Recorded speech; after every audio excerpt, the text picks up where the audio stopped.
तर नमस्कार नांदेडकर, तुमच्या सर्वांचं स्वागत आहे आपल्या यूट्यूब चॅनलमध्ये, ज्याचं नाव आहे दीपक रॉक्स. तर आज आपण आलो होतो नांदेडमधील मोदी ग्राउंडवर, जिथे येणाऱ्या 24 आणि 25 तारखेला भव्य असा कार्यक्रम होणार आहे. हिंदी दी चादर नावाचा प्रोग्राम होणार आहे, जे श्री गुरु तेग बहादूर साहेबजी यांच्या 350व्या शहीदी समागमानिमित्त हा कार्यक्रम ठेवण्यात आलेला आहे. हिंदू धर्माच्या रक्षणासाठी आणि मानवतेसाठी त्यांनी जे बलिदान दिलं होतं त्या संदर्भात हा मोठा कार्यक्रम होणार आहे. तर तुम्हाला मी दाखवतो या व्हिडिओच्या माध्यमातून की संपूर्ण कार्यक्रम कसा होणार आहे आणि हे जे भव्य मागे डेकोरेशन आहे त्याच्या आतमध्ये काय काय इथं जेवणाची व्यवस्था आहे. त्याच्यानंतर विविध राज्याचे मंत्री, आपल्या देशाचे गृहमंत्री सगळेजण यासाठी येणार आहेत. चला तर बघूयात मग ब्लॉग मध्ये कंटिन्यू राहा. तर इथे बघू शकतात नांदेडकरांनो, हे जे भव्य स्टेज बनत आहे ते हिंदी दी चादरचं आपल्या नांदेडचं बघू शकतात. आत्तापर्यंत नांदेडच्या इतिहासामध्ये एवढं मोठं भव्य स्टेज कधी आपण बघितलं नसेल.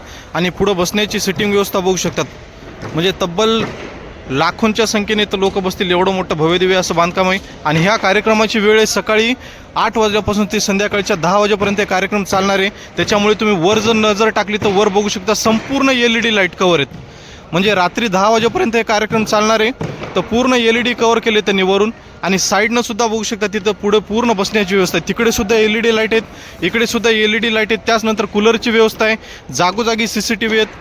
आत्तापर्यंत नांदेडच्या इतिहासामध्ये एवढं भव्य स्टेज आपण कधी बघितलंच नसेल. नांदेडकर जे असतील त्यांना माहिती असेल.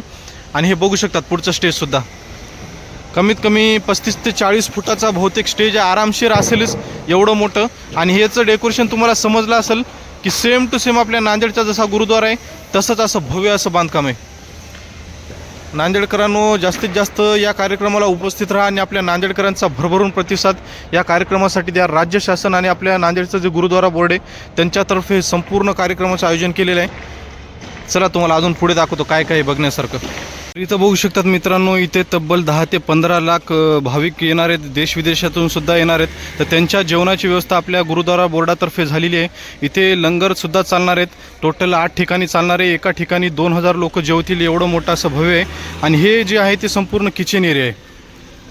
हे बघू शकता इथं बांधकाम चालूच आहे. हे बघू शकता किती मोठमोठे पातेले आहेत. इथं सगळा स्वयंपाक होणार आहे. हे स्वयंपाकघर आहे, किचन म्हणू शकतो आपण. आणि हे एकदम त्याच्यासमोरच हे जे पेंडॉल आहे तिथं जेवण होणार आहे. समजा इथं जेवणासाठी टेंट आहेत. हे तब्बल असे टोटल 8 टेंट आहेत. 8 टेंटमध्ये एका टेंटमध्ये 2000 लोक बसतील एवढी कॅपॅसिटी आहे. आणि हे त्याच्या पाठीमागेच ही किचन व्यवस्था आहे. बघू शकतात युद्ध पातळीवर काम चालू आहे, किती लोक आहेत कामासाठी. तर खूप भयानक कार्यक्रम होणार आहे. जसं आपण गुरुद्वाऱ्यामध्ये जेवतो 24 तास जेवण असतं आपल्याला, तसंच इथंसुद्धा तुम्हाला गरम गरम जेवण भेटून जाईल. गुरुद्वाऱ्यामध्ये आपण गेल्यानंतर कोणी उपाशीपोटी वापस येत नाही. तसंच या कार्यक्रमाला सुद्धा आल्यानंतर तुम्ही सकाळी 8 वाजल्यापासून ते संध्याकाळी 10 वाजेपर्यंत कोणीही उपाशी राहणार नाही, याची मस्तपैकी खबरदारी आपल्या गुरुद्वारा बोर्डाने घेतलेली आहे नांदेडच्या. त्यांच्यातर्फे हे लंगर आयोजित केलेलं आहे. हे बघू शकतात तिकडे किचन बांधकाम चालू आहे. चला पुढे दाखवतो अजून. बघू शकतात मित्रांनो, आपण गुरुद्वाऱ्यामध्ये जेव्हा जातो तेव्हा आपण चप्पल ठेवण्यासाठी आपल्याला टोकन दिले जातं. तर त्याच प्रकारचं इथं सुद्धा होणार आहे. म्हणजे तुम्हाला जे पवित्र स्थान आहे आपलं गुरुद्वारा, आतमध्ये जाताना तुम्हाला चप्पल ठेवायची स्वतःची. आणि त्याच्यानंतर तुम्हाला जसं गुरुद्वाऱ्यात टोकन देतात तसं टोकन दिलं जाईल. त्या टोकननुसार तुम्हाला चप्पल इथं ठेवण्यासाठी सुद्धा व्यवस्था आहे. म्हणजे संपूर्ण व्यवस्था यांनी केलेली आहे. कारण तुम्हाला तर माहिती आहे आपलं पवित्र स्थान आहे गुरुद्वारा, त्याच्यामुळे कोणी मध्ये चप्पल घालून जाऊ शकत नाही किंवा डोक्यावर दस्ती नसल्याशिवाय कोणी आतमध्ये प्रवेश करू शकत नाही. तसंच इथं बघू शकतात हे पूर्ण नवीन रॅक आणलेले आहेत. खूप भव्य दिव्य तब्बल 10-15 लाख लोकांचं त्यांनी नियोजन केलेलं आहे. तर हे बघू शकतात इथं रॅकची सिटिंग म्हणजे आता बसवणं चालू आहे संपूर्ण. आजच आणलेलं आहे त्यांनी, हे बसून घेतील. बघू शकतात हे. चला अजून बघूत पुढे काय काय तुम्हाला सगळे डिटेल्स सांगतो. इथे बघू शकतात नांदेडकरांनो, या कार्यक्रमासाठी आपल्या देशाचे गृहमंत्री तसेच पंतप्रधान, मोठमोठे मुख्यमंत्री, राज्याचे केंद्रीय मंत्री तसेच भरपूर मंत्री वगैरे येणार आहेत. त्याच्यामुळे यांनी इथं 2 हेलिपॅडसुद्धा बनवलेले आहेत. हेलिपॅड याच्यासाठी की ते डायरेक्ट हेलिकॉप्टरने येणार आहेत, त्याच्यामुळे हे बघू शकता तिथे हेलिपॅडची सुद्धा सुविधा आहे.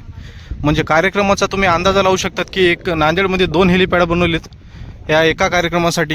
त्याच्यामुळे या कार्यक्रमाचा अंदाजा तुम्हाला कळून जाईल की किती मोठा असं भव्यदिव्य कार्यक्रम होणार आहे. आता इथून तुम्ही बघू शकता संपूर्ण परिसर.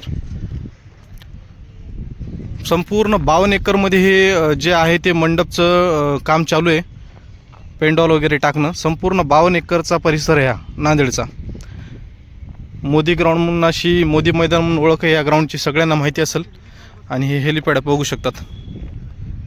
चला बघूत अजून पुढे. तर बघू शकतात मित्रांनो, हे जे स्टेज आहे त्याचं बांधकाम आणि प्रवेशद्वार जे आहे त्याचं बांधकाम इथं बाहेर बघू शकता साहित्य केवढं आहे. तर नांदेडकरांनो, आत्तापर्यंत नांदेडच्या इतिहासामध्ये एवढा मोठा कार्यक्रम कधीही झाला नसेल. बघू शकतात इकडे हे लंगरचे ठिकाण आहे. 8 ठिकाणी लंगर लागणार आहे. इकडे 4 आहेत आणि पलीकडे 4 आहेत. या डेकोरेशनच्या पलीकडे आहेत 4. इथे तुम्हाला जेवणाची व्यवस्था आहे. तब्बल 10 लाख लोक येतील. एवढ्या लोकांचं जेवण इथं होणार आहे. बघू शकतात हे बाहेरचं डेकोरेशनचं साहित्य आहे सगळं. म्हणजे भव्य दिव्य असं स्टेज आणि एंट्री प्रवेशद्वार सगळंच होणार आहे. इकडे बघू शकतात बांधकाम चालू आहे कशाचं ना कशाचं. हे आज काही तुम्हाला कळणार नाही, अजून येणाऱ्या 2 दिवसानं जेव्हा येऊन बघितलं तेव्हा संपूर्ण कळून जाईल की कुठे कुठे काय काय आहे. 2 हेलिपॅडसुद्धा पुढं बनवलेले आहेत. हेलिकॉप्टरने येथील योगी आदित्यनाथ, देशाचे गृहमंत्री, त्याच्यानंतर आंध्र प्रदेशचे उपमुख्यमंत्री पवन कल्याण हे सुद्धा या कार्यक्रमासाठी येणार आहेत आवर्जून. ते बघू शकतात बाहेरचा परिसर संपूर्ण युद्ध पातळीवर काम चालू आहे. कारण अवघे 4 दिवस आता ह्या कार्यक्रमाला बाकी आहेत. त्याच्यामुळे हे बाहेरचा परिसर आहे सगळा बघितला तुम्ही. तुम्हाला आता प्रत्येक स्पॉट दाखवतो मी जिथं स्वयंपाक होणार आहे, जिथं CCTVचं सगळं कव्हर होणार आहे. आणि संपूर्ण परिसर हा CCTVमध्ये कव्हर केलेला आहे.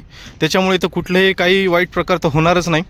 चला तुम्हाला अजून पुढे दाखवतो मी काय काय. तर बघू शकतात मित्रांनो, हे इथं तुम्हाला असे 8 टेंट दिसतील ज्याच्यामध्ये जेवणाची व्यवस्था केलेली आहे. तुम्हाला आपल्या गुरुद्वाऱ्याचं महत्त्व माहिती असेल की कोणी जरी गुरुद्वाऱ्यामध्ये दर्शनासाठी गेलं तर कोणी उपाशीपोटी येत नाही. तसंच इथं सुद्धा 8 ठिकाणी जेवणाची व्यवस्था केलेली आहे. ज्या एका टेंटमध्ये तब्बल 2000 व्यक्ती बसू शकतील एवढी मोठी कॅपॅसिटी आहे. इथं जेवणासाठी तुम्हाला सगळी व्यवस्था असणार आहे. इथं आल्यानंतर कोणी उपाशीपोटी जाणार नाही याची सुद्धा खात्री, म्हणजे याची सुद्धा सोय केलेली आहे यांनी. आणि इथं जेवणासाठी जसं आपण गुरुद्वाऱ्यामध्ये जातो डोक्यावर तुम्हाला दस्ती ठेवावीच लागणार आहे. आणि सेम आपण जसं गुरुद्वाऱ्यामध्ये जेवण करतो त्याच पद्धतीचं जेवणसुद्धा तुम्हाला इथे मस्तपैकी भेटून जाईल. पलीकडे बघू शकतात किचन रूम आहे. चला तुम्हाला इथं पुढचं सुद्धा बांधकाम दाखवतो.